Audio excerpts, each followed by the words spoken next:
In this video, I'm going to be comparing and just telling you a brief overview about what the difference and which one is better. Wireguard, some of the biggest strengths I've found is that it is exceptionally fast. Now, this is because of its minimal coin base and its efficient cryptographic technologies. Well, doing this, it's also able to keep you extremely safe, and it's completely open source, and it doesn't cost any money, which is a major plus if you're looking for a good VPN. This is a good free VPN that I highly recommend using, and it can be integrated into other tools like Tailscale and just enhance the usability overall. So you can actually double up your VPNs and put them together and make it run even flawlessly. However, the limitations, there are no management layers. Now, WireGuard protocol is not a full-fledged VPN, meaning it does have limited capabilities and management solution, which can be an issue when it comes to keys, routes, and clients. So you can't really link all of your computers separately on different private networks in different locations if you're using this VPN, but you can use it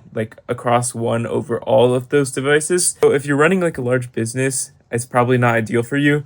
It's more ideal for the solo individuals or just small groups of people, small businesses. And yeah, overall, it's good if you're technically proficient and need to lean for a highly performant, very fast VPN. And yeah, this is kind of all you need to know. Those are just the highlights. And I've also made this table that I'll attach on screen right now. If you have any other questions, let me know in the comments, or other people if you find anything helpful. What Tailscale is it's basically a peer-to-peer mesh VPN that was built on Wireguard, which is another VPN virtual private network application out there. And it's designed to simply prevent networks with minimal configuration. Now, the strengths of Tailscale are it's extremely easy to set up and configure and just deploy on all of your devices. And if you are using it in a business or a ton of people, it is really easy to just set up and use in general.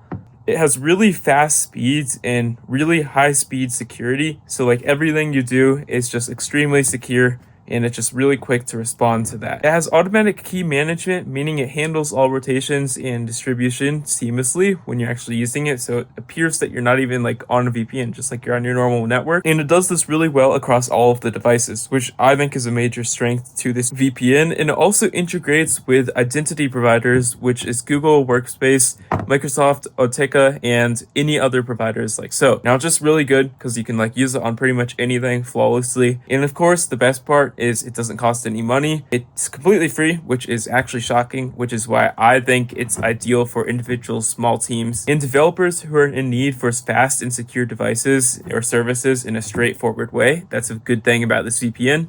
Kind of all you need to know. Those are just the highlights, and I've also made this table that I'll attach on screen right now. If you have any other questions, let me know in the comments, or other people if you find anything helpful.